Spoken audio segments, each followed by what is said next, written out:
अस्सलाम वालेकुम student. General entries record की, देन हमने लेजर मेंटेन किया और अब बारी है ट्रायल बैलेंस बनाने की। तो आज की क्लास में मैं आपको सिखाऊंगी ट्रायल बैलेंस कैसे बनाते हैं, प्रैक्टिकली करके दिखाऊंगी। इस क्लास में मैंने ट्रायल बैलेंस में लेजर के अकाउंट्स और बेसिक नहीं बल्कि एडवांस लेवल के अकाउंट्स शामिल किए हैं, ताकि आप बेसिक्स तो आप इजीली कर लोगे, एडवांस अकाउंट्स इसलिए शामिल किए हैं ताकि आपको कुछ प्रॉब्लम ना हो। जब न्यूमेरिकली आप उसे परफॉर्म करो तो आपको कुछ प्रॉब्लम ना हो। ठीक है, तो स्टार्ट करते हैं आज की class.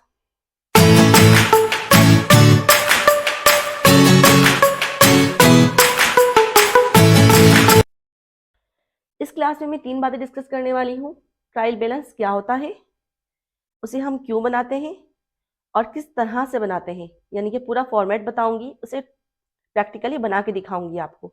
A trial balance is a statement prepared at the end of an accounting period that list all ledger accounts with their debit and credit balances. Trial balance क्या है? एक स्टेटमेंट है। क्या है? एक स्टेटमेंट है, एक बयान है। Prepared at the end of an accounting period, बनाया जाता है किसी भी अकाउंटिंग पीरियड के एंड में। जिस तरह से हम हर मंथ का रिकॉर्ड क्या करते हैं, रिकॉर्ड करते हैं, जर्नल एंट्रीज, फिर लेजर बनाते हैं, फिर ट्रायल बैलेंस कब बनता है? At the month of and, यानी किसी भी मंथ के लास्ट में बनता है, लास्ट डेट पे बनता है। सही क्यों? देखते हैं। With their debit and credit balances to check the arithmetical accuracy of bookkeeping. BD balance है वो हम तमाम यहाँ लेके आएंगे ट्रायल बैलेंस में।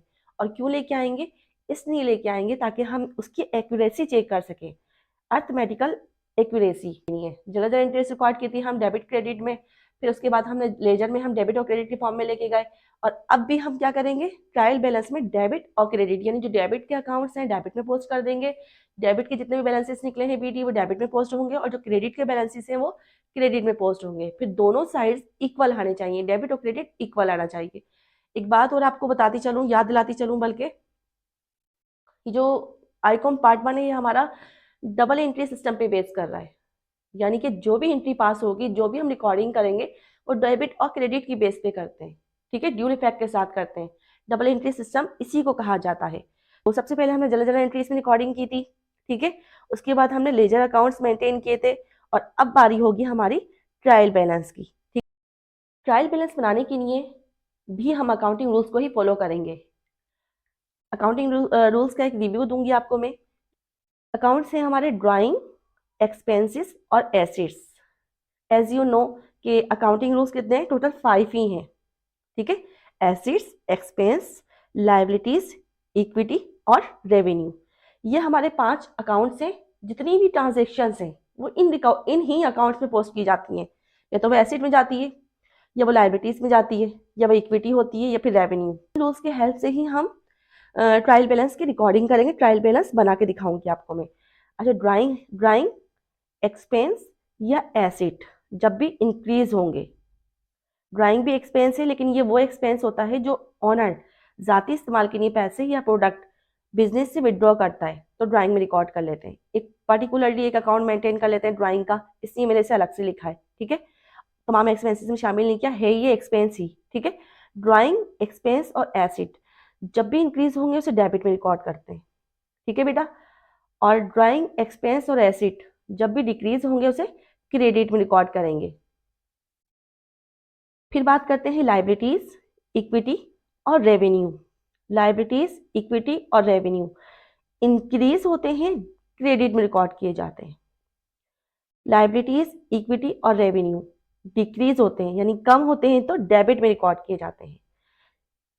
अपोजिट रिलेशन है एसेट, एक्सपेंस और ड्राइंग का, और लाइबिलिटी, इक्विटी और रेवेन्यू का।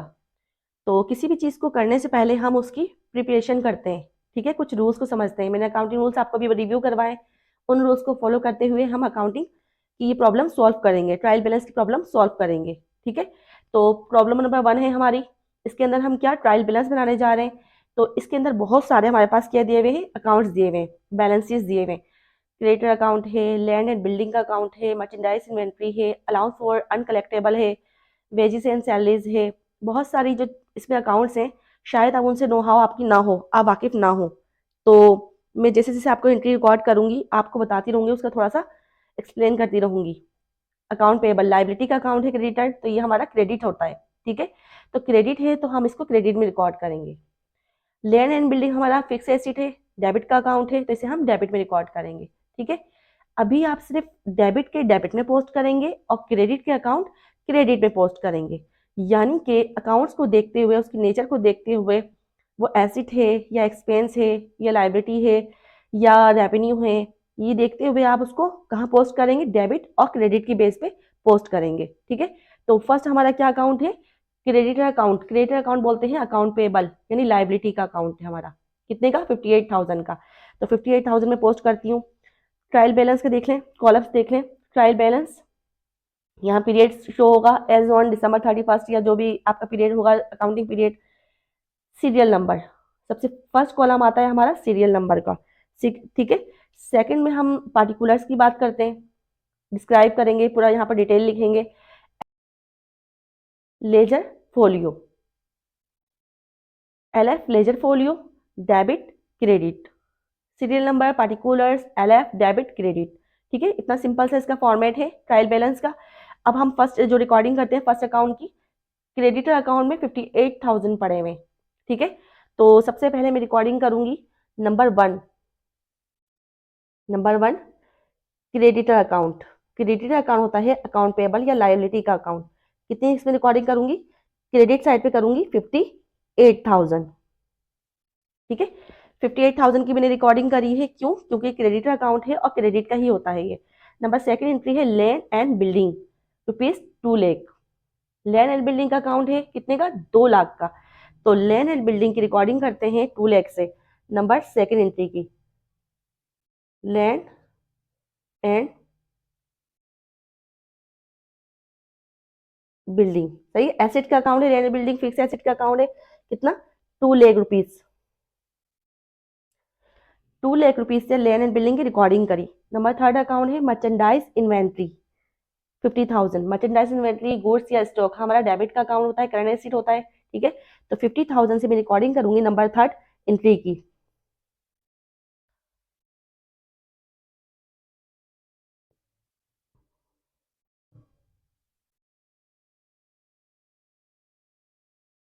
डेबिट में रिकॉर्डिंग करी क्योंकि ये एसिड होता है, ठीक है। 50,000। फिर है number fourth entry, allowance for uncollectible ₹2,000। Allowance for uncollectible क्या होता है, अनकलेक्टेबल जो कि हमें कलेक्ट नहीं होता, कलेक्शन नहीं होती, हमें उससे रिसीविंग नहीं हुई, कस्टमर से रिसीविंग नहीं हुई, ठीक है। तो एक अकाउंट मेंटेन किया जाता है बैड डेट्स एक्सपेंस। जितने भी लॉसेस हैं वो हम सब कहाँ रिकॉर्ड करते हैं। अब जाहिर सी बात है हमें उससे वो रिसीविंग करनी थी और हमें उसकी रिसीविंग नहीं हुई, तो ये हमारा लॉस होगा, ठीक है। तो हम उसे किस में हम रिकॉर्ड करते हैं, बैड डेट्स एक्सपेंस में, ठीक है। और एक परमानेंट अकाउंट मेंटेन किया जाता है allowance for uncollectible. Allowance for uncollectible में 2,000 रिकॉर्ड करेंगे और ये क्रेडिट का अकाउंट है अलाउंस फॉर अनकलेक्टेबल। तो 2,000 रुपीज हमने कहाँ रिकॉर्ड करने हैं, नंबर फोर्थ एंट्री है अलाउंस फॉर अनकलेक्टेबल, ठीक है। किसमें, 2,000 रुपीज रिकॉर्ड किए बेटा मैंने क्रेडिट साइड पे, क्योंकि ये क्रेडिट का ही अकाउंट है। उसके बाद है वेजेस एंड सैलरीज, ₹34,000। वेजेस और सैलरीज, वेजेस कहते हैं डेली बेसिस पे जो हम वेजेस देते हैं, उजरत देते हैं, और सैलरीज हमारी सैलरीज होती है, ठीक है। कितनी, 34,000। वेजेस तमाम एक्सपेंसेस हमारे डेबिट होते हैं, ठीक है। तो नंबर फिफ्थ एंट्री में रिकॉर्ड करूंगी डेबिट में वेजेस एंड सैलरीज, कितने से, वेजेस एंड सैलरीज 34,000 से रिकॉर्ड करूंगी। डेबिट साइड में जाएगा क्योंकि ये हमारा एक्सपेंस है, ठीक है। 34,000 से वेजेस एंड सैलरीज मैंने रिकॉर्ड कर ली। अब बात करते हैं bank overdraft, ₹40,000। Bank overdraft ₹40,000। Bank overdraft कहते हैं कि बैंक ने हमें फैसिलिटी दी हुई थी, क्या, कि अगर हमारा अकाउंट उसमें ओपन हुआ हुआ है और हमारे पास अमाउंट खत्म हो चुका है हमारे बैंक अकाउंट में, लेकिन बैंक हमें एक फैसिलिटी देता है कि हम इतना अमाउंट तक और विड्रॉ कर सकते हैं बैंक से, ठीक है। सही है, ये लाइबिलिटी है हमारी बैंक की, बैंक ओवरड्राफ्ट हमारी लाइबिलिटी होती है, तो हम इसे क्रेडिट साइड पे रिकॉर्ड करेंगे, ठीक है। बैंक ओवरड्राफ्ट, ये बैंक फैसिलिटी होती है। बैंक ओवरड्राफ्ट हमारी कितनी है 40,000 से, तो हम क्रेडिट में रिकॉर्ड करेंगे 40,000 रुपीज़। सही, बैंक ओवरड्राफ्ट की रिकॉर्डिंग कर ली। अब बात करते हैं कैश। कैश हमारे पास जो कि हमारा करंट एसेट है 6,000 रुपीज़ है और डेबिट में रिकॉर्ड किया जाएगा। सही है। नंबर 7 एंट्री है कैश की, और कहाँ रिकॉर्ड किया जाएगा, डेबिट साइड पे। क्यों रिकॉर्ड किया जाएगा, क्योंकि ये हमारा करंट एसेट है। इसका 8 एंट्री है डेटर अकाउंट, अकाउंट रिसीवेबल ₹28,000। ठीक है, डेटर अकाउंट, अकाउंट रिसीवेबल क्या होता है, जब हम कुछ भी अपने प्रोडक्ट या गुड्स सेल करते हैं, किस पे, उधार पे सेल करते हैं और उसकी रिसीविंग अभी नहीं हुई, ठीक है, एज पर बिल बाद में होगी, तो डेटर अकाउंट में इसको पोस्ट कर देते हैं या अकाउंट रिसीवर में पोस्ट करते हैं कि रिसीविंग करनी है हमें कितनी 28,000 की, तो ये भी हमारा करंट एसेट का अकाउंट होता है। तो नंबर 8 एंट्री हम रिकॉर्ड करते हैं डेटर अकाउंट में, कितने, डेबिट साइड पे रिकॉर्ड करेंगे 28,000 रुपीज़। ठीक है, डेटर अकाउंट में हमने 28,000 रुपीज़ पोस्ट कर दिए। अब बात करते हैं सेल्स की। सेल्स हमारा क्रेडिट का अकाउंट है, क्योंकि ये इनकम में पोस्ट किया जाता है। सेल का ताल्लुक किससे होता है, सेल का ताल्लुक होता है इनकम से, तो इनकम हमारा क्रेडिट का अकाउंट है, सेल्स हुई है, इंक्रीज हुई है, तो हम कहाँ रिकॉर्ड करेंगे, क्रेडिट साइड पे 5,20,000। ठीक है, नंबर 9 एंट्री की रिकॉर्डिंग कर रही हूँ मैं, सेल्स, सेल्स अकाउंट। सही है, क्रेडिट का अकाउंट है 5,20,000 मैंने रिकॉर्ड कर दिए क्रेडिट साइड पे। तो इक्विपमेंट हमारा 50,000 रुपीज़ है। ठीक है, 50,000 हमारा इक्विपमेंट हमारा एसेट है, तो नंबर 10th एंट्री में रिकॉर्ड करती हूँ इक्विपमेंट। ठीक है, इक्विपमेंट हमारा कितना है, इक्विपमेंट हमारा 50,000 रुपीज़ है और डेबिट में रिकॉर्ड किया जाएगा क्योंकि ये हमारा एसेट है, वो भी फिक्स। अब 11th एंट्री रिकॉर्ड करते हैं। 11th एंट्री क्या है हमारी, purchase discount, discount received. Purchase discount क्या होता है, सप्लायर से हमने कुछ परचेजिंग करी है, ठीक है, जब हम परचेज करते हैं तो उस टाइम पे जो डिस्काउंट हमें रिसीव होता है वो कहलाता है परचेज डिस्काउंट, ये हम इनकम में कंसीडर करते हैं। ठीक है, तो क्रेडिट का अकाउंट होता है परचेज डिस्काउंट। परचेज डिस्काउंट कहाँ रिकॉर्ड करूंगी, अभी फिलहाल हमें जो डिस्काउंट हुआ है वो 8,000 रुपीज़ का हुआ है। क्रेडिट का अकाउंट है, क्यों, क्योंकि इनकम में कंसिडर किया है। ठीक है, 8,000 रुपीज़। नंबर 11 एंट्री है डिस्काउंट रिसीव्ड। क्रेडिट का अकाउंट है 8,000 रुपीज़। उसके बाद परचेज डिस्काउंट की रिकॉर्डिंग कर लिए 8,000 रुपीज़ से मैंने क्रेडिट में। अब सेल डिस्काउंट है। सेल डिस्काउंट क्या होता है, कस्टमर को हमने सामान सेल किया, ठीक है, और उसके साथ ही हमने उसे डिस्काउंट भी अलाउड किया। डिस्काउंट अलाउ किया यानी डिस्काउंट दिया हमने कितना, 5,000 रुपीज़ का। उसकी नहीं तो वो इनकम होगी, ठीक है, लेकिन हमारे लिए वो एक्सपेंस है, क्योंकि हम ऑनर हैं, हमने सेल किया सामान उसको और डिस्काउंट दिया है, तो एक्सपेंस में हमारा रिकॉर्ड होगा 5,000 रुपीज़। और एक्सपेंस हमेशा हमेशा कहाँ रिकॉर्ड किए जाते हैं, एक्सपेंस हमेशा रिकॉर्ड किए जाते हैं डेबिट साइड पे। ठीक है, तो यहाँ पर हम डिस्काउंट अलाउड लिखेंगे, डिस्काउंट अलाउड कितना, 5,000 रुपीज़। ठीक है, 5,000 रुपीज़ डिस्काउंट हमने अलाउड किए। अलाउड करने के बाद अब इसके बाद एंट्री देखें, नंबर 13 एंट्री है कमीशन अर्नड। कमीशन अर्न मतलब कमीशन इनकम हुई है, यहाँ पे उन्होंने कमीशन के थ्रू कमाए हैं कितने, 12,000 रुपये। इनकम रिकॉर्ड की जाती है क्रेडिट में, इंक्रीज हुई है, तो 13 एंट्री हमारी कितनी की हुई है, 12,000 रुपये की हुई है।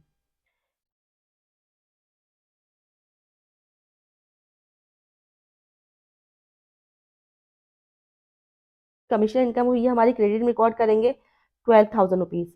ठीक है, कमीशन इनकम भी हो गई 12,000 रुपीज़ की। अब बात करते हैं advance to supplier, 18,000। Advance to supplier, supplier वो पर्सन होता है जो कि हमें सामान सेल करता है, ठीक है, जिसे हम परचेजिंग करते हैं, तो उसको हमने पेमेंट कर दी एडवांस में। एडवांस में पेमेंट करिए, हमने पेमेंट करी है तो हम वापस भी ले सकते हैं, तो ये उसके लिए तो लाइबिलिटी होगी, लेकिन हमारे लिए क्या होगा, हमारे लिए ये एसेट होगा। हमने एडवांस में पेमेंट कर दी, जब भी हम कभी किसी चीज़ के एडवांस में पेमेंट करेंगे तो वो एसेट में कंसिडर किया जाएगा, तो एसेट हमारा होगा advance to supplier. Advance to supplier 18,000, तो हम डेबिट साइड पे रिकॉर्ड करेंगे क्योंकि हम इसको अभी फिलहाल वो एक्सपायर नहीं हुए, खर्च नहीं हुए पैसे, एडवांस में हमने पेमेंट कर दिए। ठीक है, एडवांस टू सप्लायर, सही है। एसिड है हमारा, कितने का है? 18,000 का, डेबिट में रिकॉर्ड कर दिया मैंने। एडवांस फ्रॉम कस्टमर 10,000, कस्टमर यानी कि हमने जिसको हम सामान सेल करते हैं उससे हमें रिसीविंग हुई है कितनी? एडवांस फ्रॉम कस्टमर, कस्टमर की तरफ से हमें रिसीविंग हुई है 10,000 एडवांस में। उसने, कस्टमर ने हमें पहले पेमेंट कर दी, तो अभी हमने उसे अर्न नहीं करे, कमाए नहीं है। जब तक हमने कमाए नहीं है वो हमारे लिए लाइबिलिटी कंसीडर की जाएगी। तो ये हमारा क्रेडिट का काम होता है एडवांस फ्रॉम कस्टमर, कस्टमर से जब भी हमें रिसीविंग होगी और हमने अर्न नहीं करी हुई होगी तो हम उसे कंसिडर करेंगे लाइबिलिटी, तो रिकॉर्ड किए जाएंगे क्रेडिट साइड पे, ठीक है। एडवांस फ्रॉम कस्टमर 10,000 रुपीज, ठीक। अली कैपिटल 1 लाख, अली का कैपिटल कितना है? 1 लाख, और कैपिटल हमेशा क्या होता है बेटा? क्रेडिट होता है। तो अली कैपिटल रिकॉर्ड कर लेते हैं हम, 16 है हमारी ये।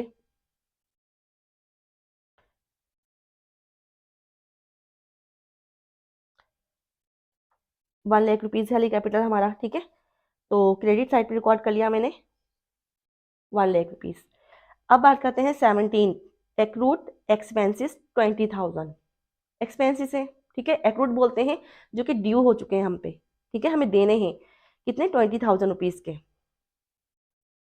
17, एक्सपेंसेस की नेचर डेबिट की होती है, ठीक है। एक्रूड एक्सपेंसेस कितने हैं? ₹20,000, डेबिट में रिकॉर्ड कर लेंगे। कहते हैं 18 की, परचेस रिटर्न 5,000, सामान हमने परचेज किया था, कुछ क्वालिटी ठीक नहीं थी या किसी भी रीजन से हमने रिटर्न कर दिया, गुड्स हमारे पास से चली गई, ठीक है। तो परचेज रिटर्न हमारे लिए क्या होता है? अब हमने परचेज रिटर्न हमारे लिए क्रेडिट का अकाउंट है, किस तरह से कि परचेजिंग हमारे पास से जो गुड्स है वो कम हो गई है, ठीक है। तो परचेज हमारे पास होती है तो हम डेबिट में रिकॉर्ड करते हैं, अभी रिटर्न हुई है तो क्रेडिट में रिकॉर्ड करेंगे, कितनी? ₹5,000 से। 18 थे,